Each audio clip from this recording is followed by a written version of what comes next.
Now, inside of the encyclopedia, it mentioned about the places, how China had us secretly in slavery, and we were doing things over there too, right?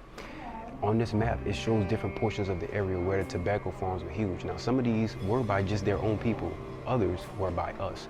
So it's pointing at different locations as to where we had to serve. You see all the way up in here, Korea, Russia, over in Mongolia, China, Vietnam, Indonesia, Japan, all over.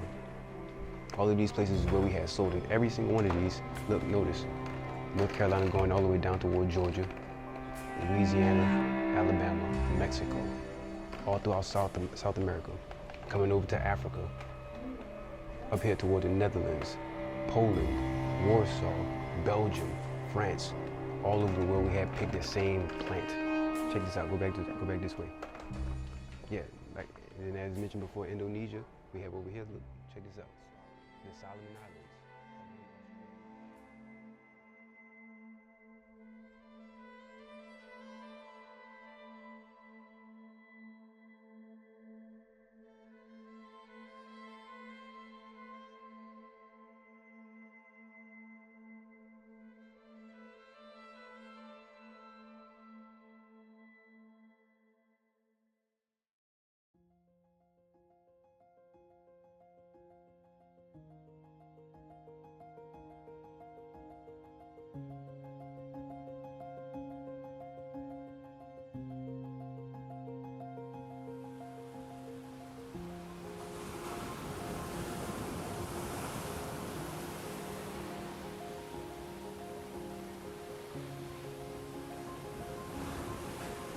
Hey, shalom, Sacrifice bless. Officer Aton here, and listen, we actually took a trip down to the heart of slavery, where it all started in America. You know, a lot of people talk about different ports, different locations and things like that, but today we got to go down to Charleston, South Carolina, and Sullivan Island. So where we at right now, we on Sullivan's Island, right on the outside of Charleston. You'll have those movies like Amistad, and you see our people on the slave ships and stuff like that. We were coming to here. This is the location. And Sullivan Island was the main port that our people came into in America. They estimated over 40 to 50% of all African Americans came into America through this port. Most of our people were then held, sometimes for weeks or months or so, as quarantines. So they went through these, as they call them, pest houses or whatnot, to make sure that they weren't getting sick. And it's another location where you would have the separation of family right there. Because you imagine some children or parents or so, they may have been sick when they first arrived, after riding months and months of being on the boat, and then arriving into a new land where nobody knows anything, know where they at, nothing. Now all of a sudden, they're put into these holding cells, or holding barracoons as they call them, and they're quarantined, separated from their families. They're sick from those that are not sick, and they're held, examined over and over again for weeks and sometimes months. And then once that happens, then they march our people across the island to another port where they get on smaller boats. This is where you had some people getting separated for the first time. So you then have children going one boat, fathers, mothers going on a different boat, and they all getting shipped over to the largest port in North America, right there in Charleston, South Carolina.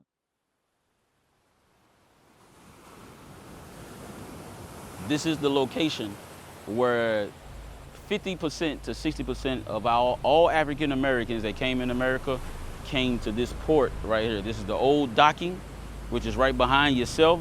And we got the old stones, they got the marks on the stone for them to measure how high the tide was and things like that. When boats were coming in, they would tie. You can see some of the posts down in the sand now, but when the water actually resides and the tide goes down, you can actually see a little further out on where they used to tie the old boats at, and then they would tie them up secondary to these posts that's behind or whatnot. So most of our people, when they came into America, they came right from here, right on Sullivan's Island. It started right here, and there is no monuments or no trail to get to this particular spot. It's a grass trail, but if you don't know where you at or know what you're looking at, you will never even know this is what this was from here.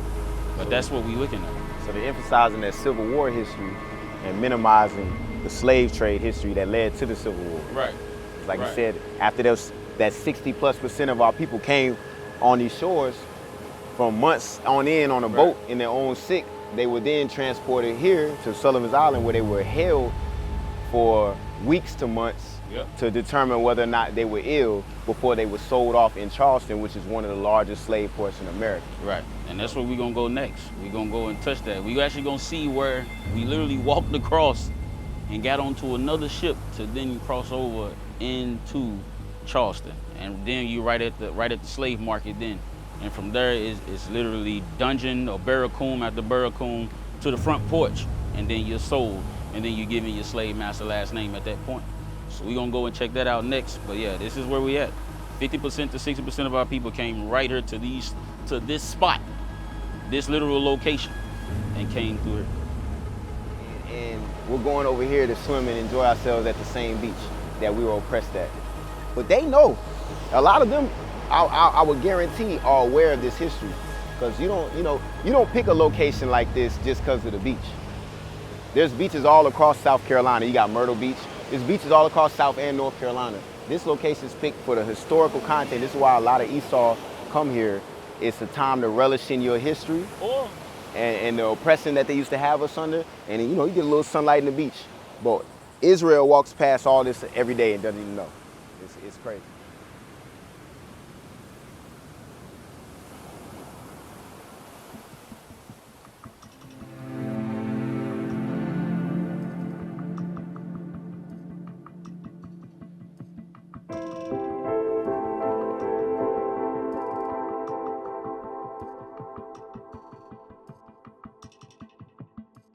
This cemetery is for the descendants of the ones that was brought over here on the slave ships. So then you got buried here, you got the carpenters, cooks, oystermen, laundresses, nursemaids, housekeepers, midwives, soldiers, and seamen. Now seamen, I don't know if a lot of people even know about that, but there's seamen laws. What they were going to do was kill everybody in Charleston and then come here to get on the boats to leave America completely. So the seamen and stuff that was down here that was running this place, he had relationships with all of them. Yeah, that's why they didn't want us talking in groups. Right. So that's why after Denmark Vesey, when they convicted him and everything and found out what he was trying to plan, because it never actually happened, but his revolt made more laws than any other revolt in America, even though his did not happen. It would have been the largest one. It would have been the largest one. It's continued on the other side too. Yeah. The Mount Zion AME Church and Stella Marsh Catholic Church have parishioners buried here. From the church's caskets were carried to the cemetery by mule and wagon. Many interred were multiracial and had roots in countries such as Ireland, France, Haiti, Italy, Sweden, Scotland, Germany, Africa, England, Cuba, Nassau, and Barbados. So that lets you know a lot of our people from all those different places was brought here. Then of course you got the most of the graves, you know what I'm saying, they were marked with the simple cedar crosses. So like you said, how they got stones out here now, a few of them. Yeah. But most of the headstones or whatever was wood graves, so the wood is gone. That wood is gone now. And it said, which have since disappeared. The last funeral was held in 1948 after the Ben Sawyer Bridge was built. So after this bridge was built, that was the last time they ever had a funeral over it. But a lot of the people that's buried here are the descendants of the ones that built up the forts. That was the slaves that was brought in from the different areas and shipped off. So you never escaped. They didn't get far at all. They didn't get far at all. Now we leaving Sullivan Island, which was the holding area and quarantine for our people.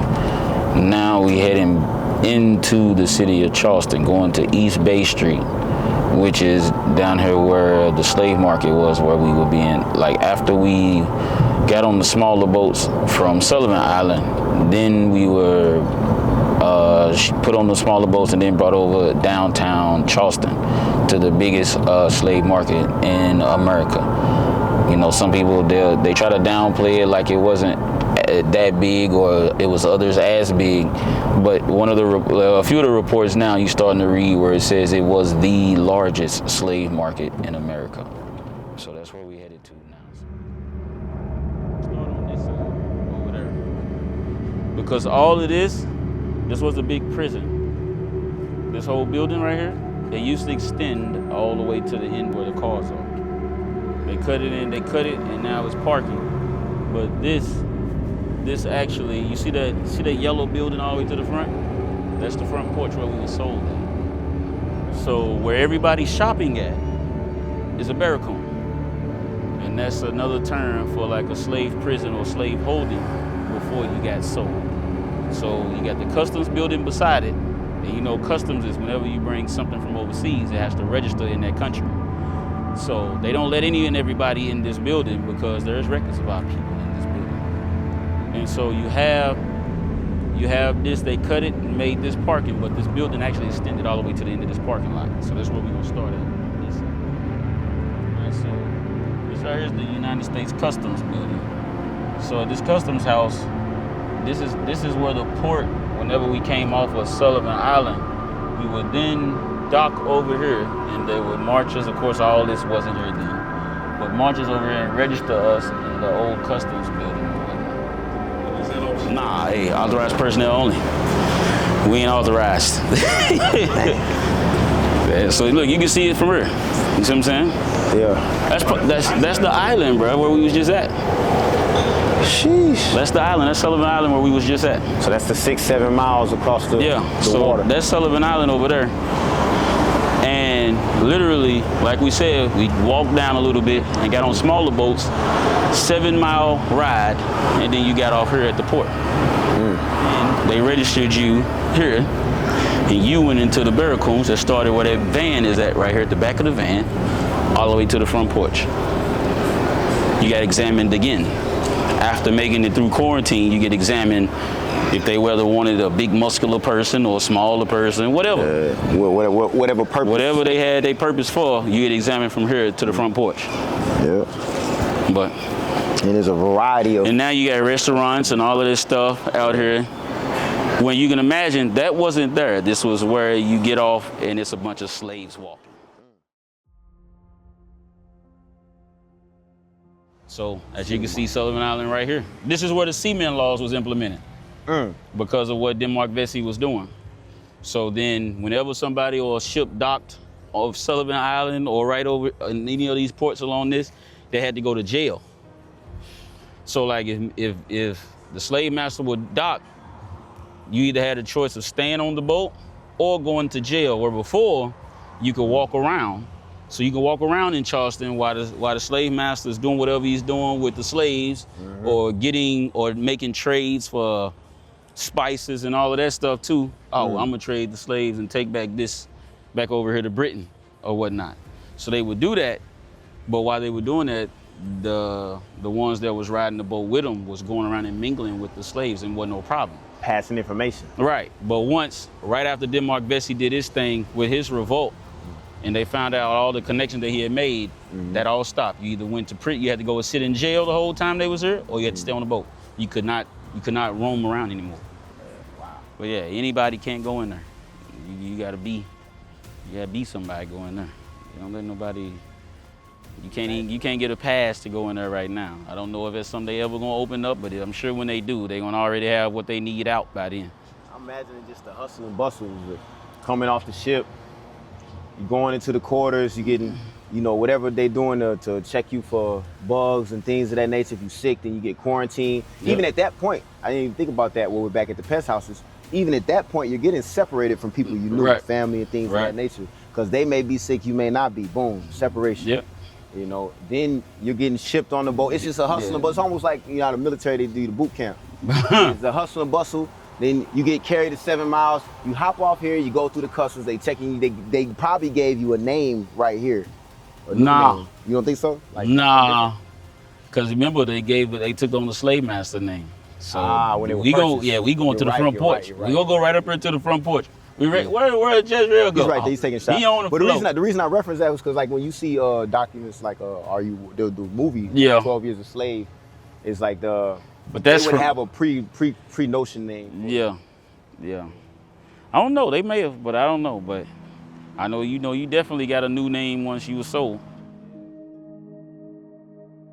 We were brought up from the bottom, sold, taken down, and go with whoever bought us from right here. So from here, this street filled with men, And women to buy with slaves. signs. To buy slaves. Yeah. Yeah. Putting their hand up. Right. Sold to the woman in the white dress from Right. Gainesville. Yep. Okay. That's where we at right now. So where we left Sullivan Island, got off of that 7-mile ride, then registered the customs building, brought us up here to the front porch, and this is where we left. The largest slave port in America. In America. And it was other little smaller slave market spots in this city. A lot of smaller ones, but this was the biggest one right here. And now they made it a Civil War thing when it wasn't even about that. It wasn't even about that at all. No commemoration of the atrocities that happened here.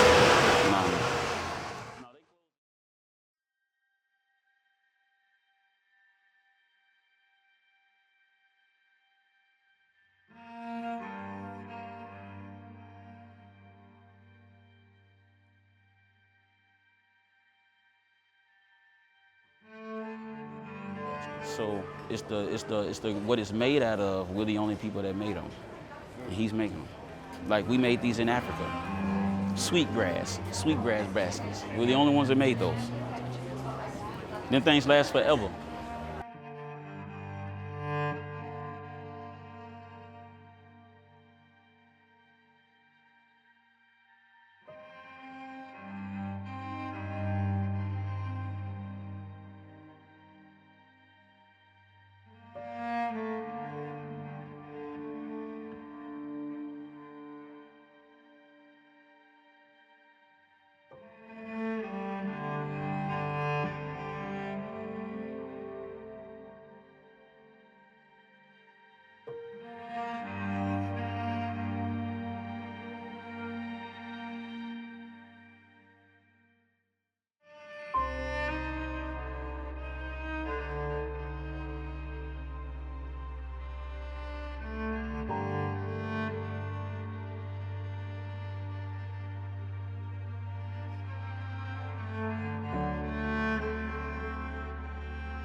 Then from that point took a 6-7 mile boat ride across the harbor of Charleston, and then they arrived at the United States Customs building. And of course, all of us know what customs is for. When you bring in something from another country and you're trying to sell it in that country, they have to go through customs. So a lot of records of our people is within this building. And as you will see that when we went up, of course we went up to the door and everything's locked, and they got on the sign and everything saying they only authorized personnel can get into that building. So they keep the public out of these buildings to keep the records hidden and things like that. And we understand why. We understand why, because if you allow us to go in there, and we're gonna uncover a lot of different things that they don't want us to see. Because you can imagine our people coming from Sierra Leone, Nigeria, Gold Coast, all these different areas being brought right here to America. You know what I mean? And so as we saw those different things, and as we walking through it today, it was very eye-opening. And we also saw a monument as well that actually even confirmed what the book of Babylon and Timbuktu was talking about, that the best of our people came over. We were doctors. We were carpenters of different sorts. We were physicians, whatever you want to call it. Everything we was doing, artisans, musicians. We brought the metal workers, leather workers. We was all those things before we ever arrived to America. And so a lot of times our people lose that confidence and things in themselves today, not understanding that we are the best people of the planet. And it confirms it by the people that came over and we survived through what we survived through as a race, as the Israelites. Nobody else could go through that. That's how you know we are the best. So as God said, we are above every nation, even in a time like that of going through all the atrocities. You definitely know we are above every nation, just like Deuteronomy 7:6 says. Now they cut half of that market building because, you know, now it's used as a flea market kind of type deal, but some of our people were being held there and being sold off the front porch, right off the front porch. And you'll see how long the walk that we took. Lord's will, you pay attention to the footage. The men caught the footage of how going through how far people could have walked through and actually examined what they would have seen on the left hand and right side of women and children and men that they may have wanted to buy for themselves or whatnot. So when our people talk about we weren't slaves and things like that, all the bricks we were walking on, some of them in the city, some of them downtown have the children's fingerprints in them because our people made those bricks that we walk on today. And they do so through tourism now. So it's all just, hey, everybody's just having a good time. And the history of that area is being ignored by the very people that lived that history. And that is why we decided to even do this documentary, was to bring this history to our people that maybe they don't even know anything about. Because a lot of those things get dismissed by the public, but when you actually go and see these things for yourselves, or you're being shown these things for yourself, you understand that the things that we talk about out of the scriptures, about our children being given into another people, about us being beaten, being whipped, about us taking on other names outside of our own names. And those things lead to us, like Deuteronomy 28:28 says, it leads to us being out of our mind. You know, we're blinded by the different things that's going on in the earth today. Because when you see these different things, it's like a lot of our people don't even know what's going on because it's literally right next to the projects, and some of these monuments are put up. Some of these things are right next to where our people live and work every single day, and they know nothing about it. And so that was what bringing this all together was all about. And as we continue to go through it, we are definitely learning a lot more, and a lot of things that are being kind of covered up by America. So to get back to it, as our people then came to this part of the land in Charleston, because it is the biggest slave port in America. It was the biggest slave port in America.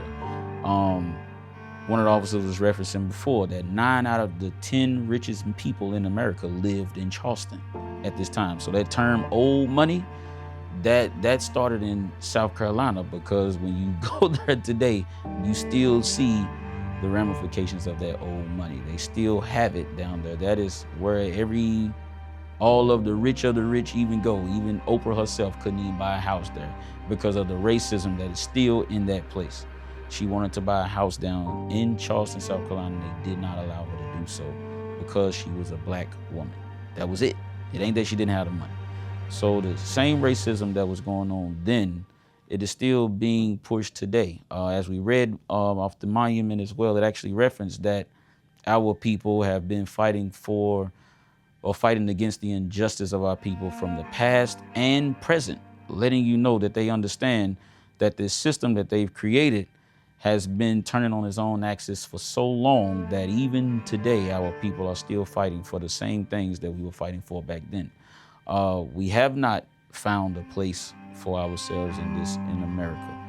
But as we understand, as going through this documentary, that, you know, our rest is not in America, and we can see that clearly in Charleston, South Carolina.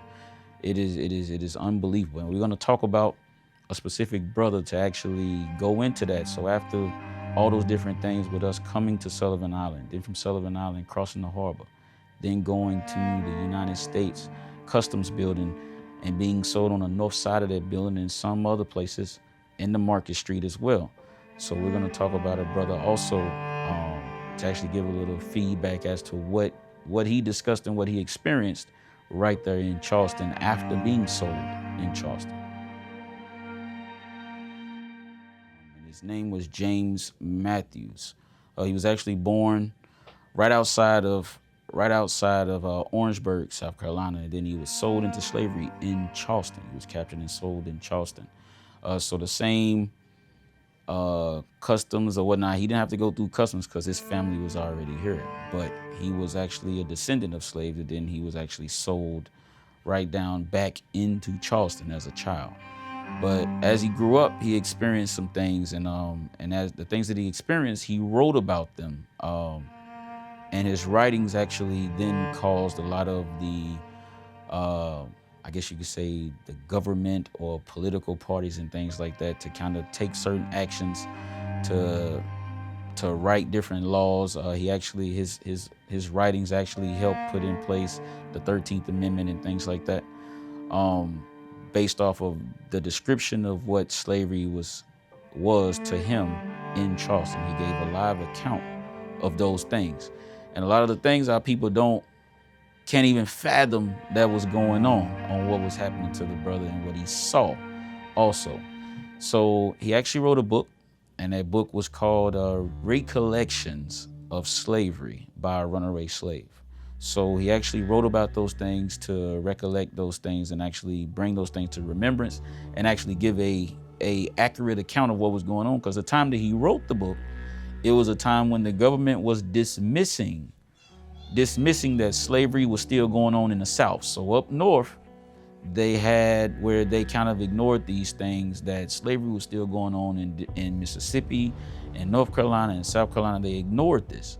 And so whenever people would write these things are going on, they would simply ignore it. But James Matthews, what they called him Jim, he actually escaped. He made 3 attempts, and on the 3rd attempt, he did actually make it up to Maine.